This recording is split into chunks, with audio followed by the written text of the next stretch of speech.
Assalamualaikum warahmatullahi ta'ala wabarakatuh.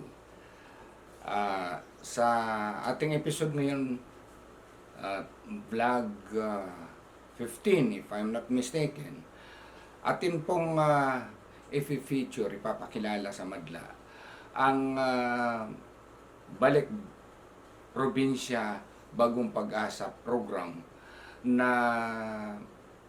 pinanukala at pinanukala ni Senator Bongo at sinuportahan ni Presidente sa pamamagitan ng isang Executive Order 411 at inilunsad na po. At dito sa Mindanao ay puspusang iniimplementa ng mga, of course, interagency ito, pero ang pinangungunahan ng Mindanao Development Authority. Apat na probinsya po ang initially na nag-enroll upang ma-implementa itong Balik Probinsya Program. Kasama na rito ang Lanao del Norte, Zamboanga del Norte na yan ang una-unang probinsyang nag-enroll, ang North Cotabato at ang Bukidnon po. Lahat na nakaugnay ni Secretary Manny Piñol, ang apat na gobernador, si Roberto Uy ng Zamboanga Norte, Imelda Dimapuro, Quebranza Dimapuro ng Lanao del Norte, si Jose Suberi ng Bukidnon at si Nancy Alaan Katamko ng North Cotabato. Iyon po ang home province ng ating secretary.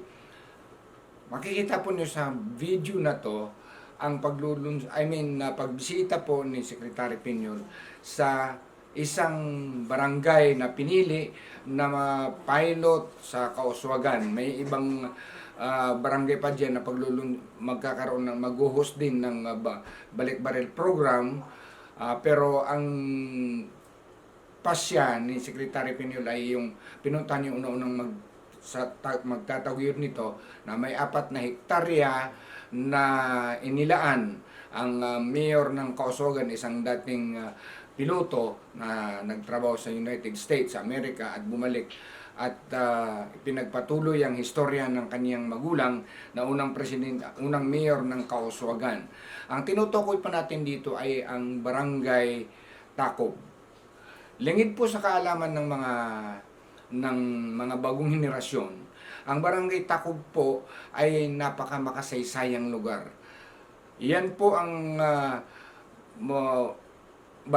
munisipyo ng Kauswagan ay naging tanyag, kinilala sa buong daigdig. Ang dami na po nilang mga award na natanggap mula sa United Nations, mula sa National Government ng Pilipinas, iba't iba, Civil Service Commission, DILG, galing po award, yung mga Seal of Local Governance. Dahil po talagang marami silang mga ideal projects na sila nag-umpisa at patuloy na nilang ginagawa ngayon.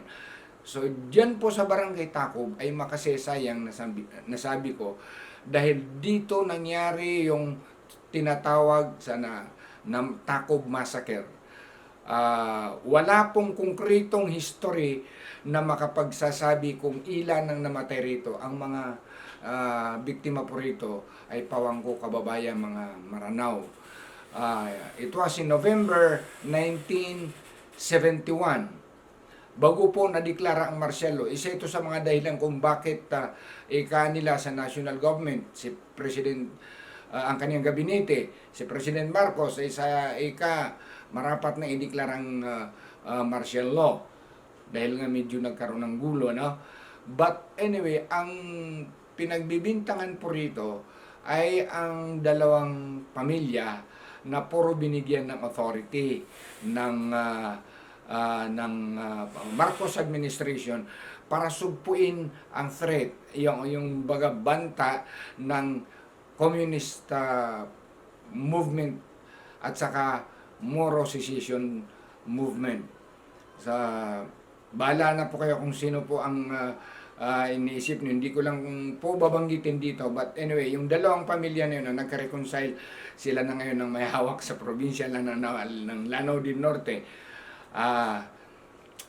Sa pamamagitan ng intermarriage.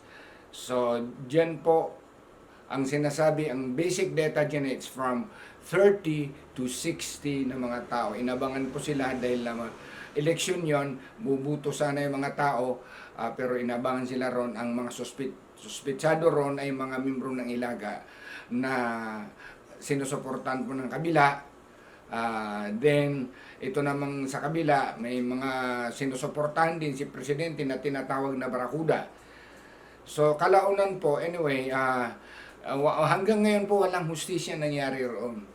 At panahon na lang ang nagpahilom sa sugat na to. At ako'y nagagalak po at nanumbalik paunti-unti yung normalidad, yung pagkakaibigan ng mga Muslim, mga Kristiyano, mga lumad na naninirahan dyan sa Kauswagan at sa pangkalahatan Lanao del Norte.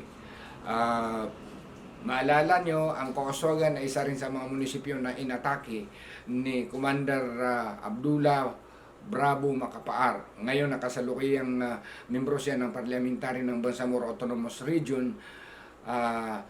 Noong ang kanyang pagsalakay ay 2008 dahil nga nagprotesta sila nung membro pa siya sa MILF. Ito si Umra Amilil Cato at si Commander Bravo sa Lanao del Norte, si Cato naman sa Maguindanao. Pagtutol nila sa pagkakawalang bisa, pinawalang saysay ng Supreme Court ang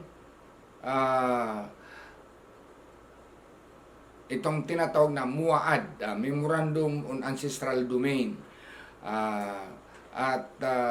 Iyon nagkaroon ng pananalakay ang grupo ng mga MILF sa barangay, sa munisipyo po ng Kauswagan. Ito si Commander Bravo. Pero ang paglulunsad po, mapansin po niyo sa video na ipapakita, pinicture ng ating kaibigan si Secretary Manny Piñol, nandun po si Commander Bravo na tumulong po sa programa na itinaguyod doon nung paglulunsad ng Balik Probinsya program. At ang Kauswagan ay naging huwaran po ng magaling na pagpapatupad ng Farm to Firearms program.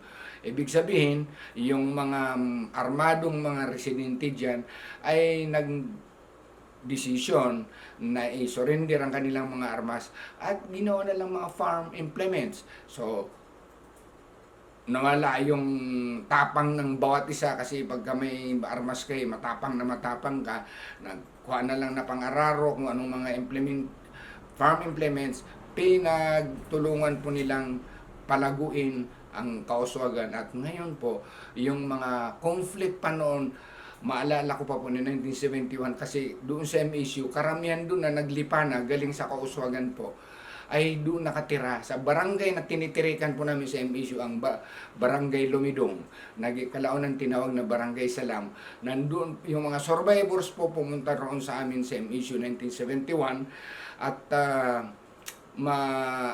sariwa pa po sa aking alaala ang mga kwento nila kung paano sila na biktima ng hindi naman wala silang kinalaman, wala silang gulo, kundi tila yatang napaglaruan ng panahon na dahil may nag-uumpog ang dalawang malaking bato. At mabuti naman ang tadhana na ang naghanap ng paraan at unti-unti na numbalik yung pagkakaibigan, pagmamahalan at paggagalangan ng mga Muslim at Christian lumad dyan sa area na yan. Huwag po na natin palaguin ng history nito, palawigin ang istorya ng ating pagpapakilala sa inilulunsad ng Balik Probinsya program dahil mas mainam po na makita natin ang ating kaibigan si Secretary Manny Piñol sa kanyang footage na pagdalaw niya sa Barangay Tacob, Kauswagan, Lanao del Norte na nakipag-ugnayan siya kay multi-awarded Kauswagan Mayor Romel Arnado. Nandito po siya.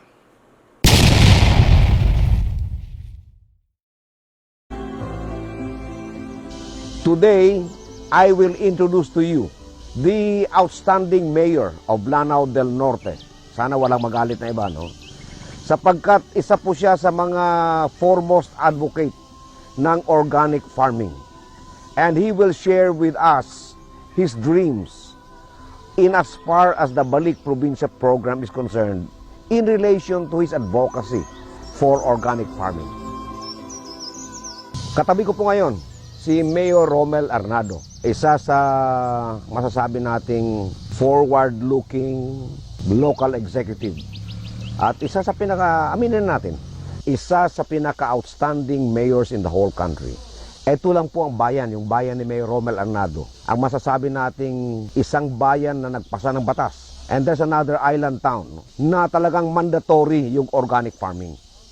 At ngayong araw na ito, he is here with me to explain how this piece of property could become the symbol of new hope for urban informal settlers who would like to go home to the provinces under the Balik Probinsya Bagong Pag-asa program. Ano ba ang pangarap ni Mayor Romel Arnado for this area? Una-una, nagpapasalamat ako na na-identify itong bayan ko na isa sa mga rural resettlement model for the Balik Probinsya, Balik Pag-asa program of the President. Ito isa sa mga pangarap ko dahil unang-una, Kauswagan is 100% organic agriculture municipality. This is a way also to flaunt ang aking advokasya in terms of the promotion of organic agriculture in this country.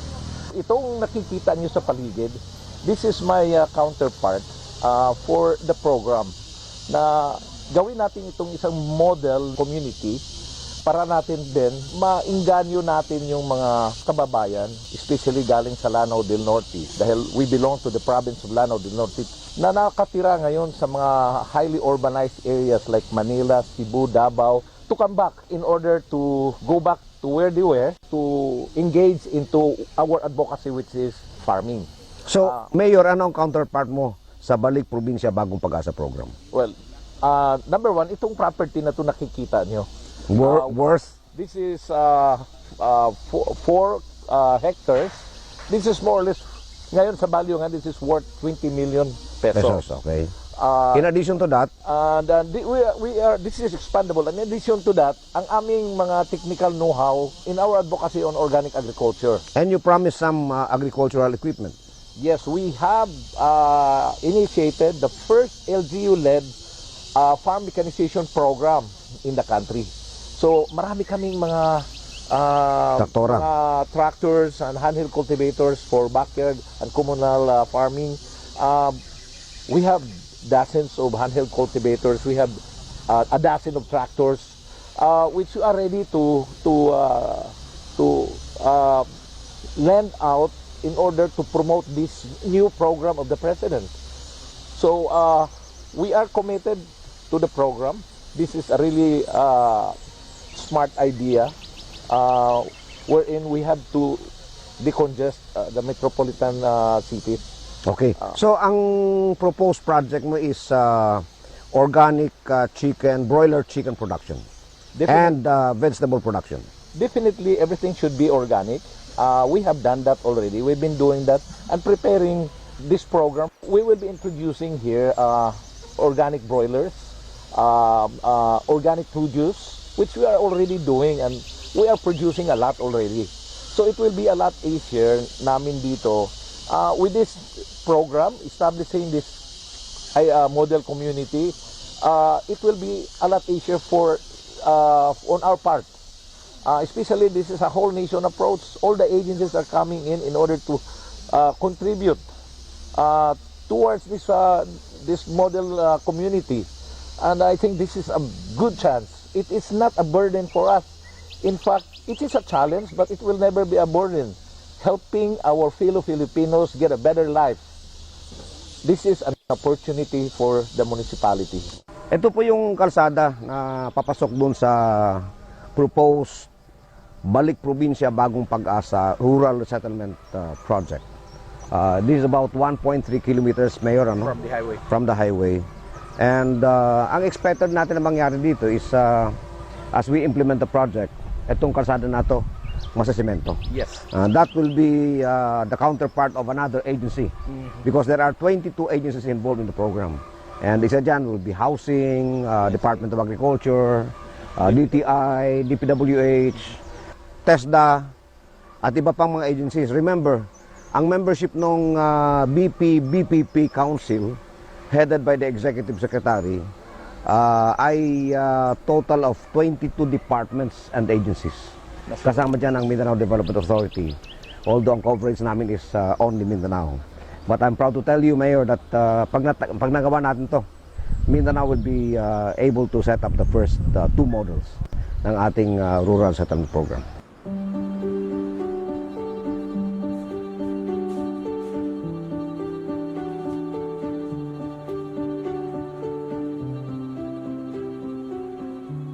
Yung transformation ng Kauswagan from a troubled town into one of the most outstanding towns in the Philippines is very dramatic.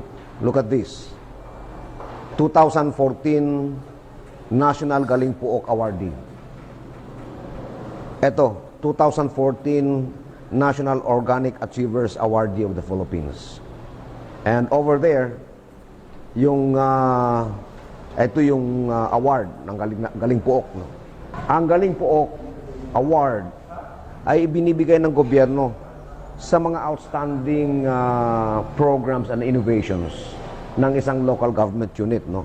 And yung Kauswagan, ang talagang nagpasikat sa kanila and tumulong sa kanila para manalo ng Galing Puok ay yung kanilang Farm Arms to Farms program. Ito yung development na ginawa ni Mayor Arnado para yung mga dating rebelde ay makumbinsi na bumalik at magsaka. So, this is an outstanding program that also won an award sa United Nations. And perhaps it's the only town in the whole country, in the whole Philippines, na nanalo ng UN award for an innovation in governance. So, ito pa yung iban lang mga awards. Seal of Good Governance. So, as we implement the Balik Probinsya Bagong Pag-asa program, ako, as chairman of the Mindanao Development Authority, very positive ako that with the support of the local government unit, we will succeed in bringing home the people of Lanao del Norte who have been stuck in the slums of Metro Manila trying to find a greener pasture, and who would like to come home to their home province and start a new life. Ito yung essence ng Balik Probinsya Bagong Pag-asa program. Now they realize that unless they develop the countryside, magpadayon nga problema. So, unsa may benepisyo sa LGU ini? Karong panahon na, pwede na ito mangisog. Oh, karong pagkita na mo sa inyo. Katong ingon ninyo nga magsaling mo sa importation sa sa laing nasod for our food supply. Now, we have proven to you nga dili kasaligan. So you better develop us. You better build more roads. You better build more bridges. You support our farmers. This is now the start of the change of the mindset. And maybe not in my term, but in the next term, for example, in the next generation, makita nato nga kining gihimo nato karon mo ni sinugdanan sa pagbag-o, sa panglantaw, sa atong mga economic planners, sa total inclusive national development. Dili lang sa urban centers, kung hindi appeal pod ang rural areas. Kay kung dili nila himuon na makaproblema na punta in the future. Okay? So, in the long term ito eh. Importante sa ato, karon na-realize sa atong mga development and economic planners, uy, nakalimtan din natong bukid, no? Naayod kang suba din nga way tulay. No? Dito tayo patukod og suba og tulay sa suba, no? Para nga di na mga anis Manila aning mga taga-probinsya. Dito na sila manrabaho, dito sila maka-income, and so on and so forth. Another proposal that we are actually advocating is the increase of the provincial wage rate to the same level as the national wage rate.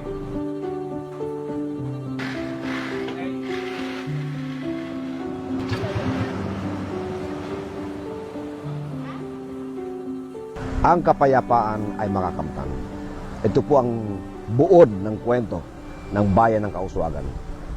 Isang magulong bayan na sa pamamagitan ng isang magaling na leader ay nakamit nila ang pinakamimithing kapayapaan. This is the story of Kauswagan, a model town in Mindanao. And this town represents the best of Mindanao. This is the beauty and bounty of Mindanao. Panood po niyo, napakaliwanag po ang eksplanasyon ni Secretary Peñol at ang magsasagawa nito sa Barangay Tacob, si Mayor Arnado, kung anong mga nakalaan na dyan, ang equivalent yata sumatotal ng 4 na hektarya dyan sa barangay na yan ay mga 20 million, bukod tangi roon sa mga farm implements na nandiyan na maraming mga proyekto po silang nasambit doon.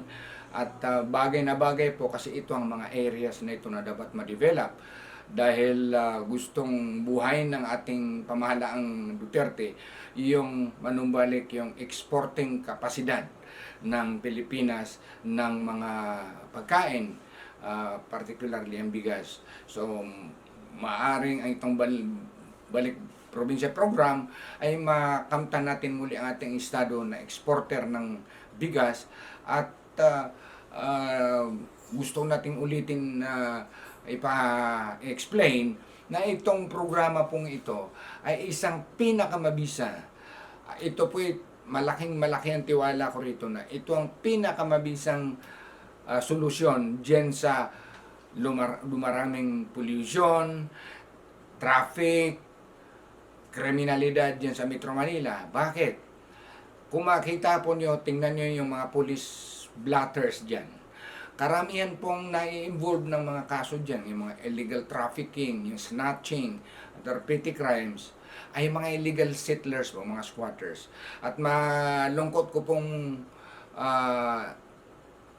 naalala na mangilan-ilan dito ay involving doon mga kababayan ko sa Lanao.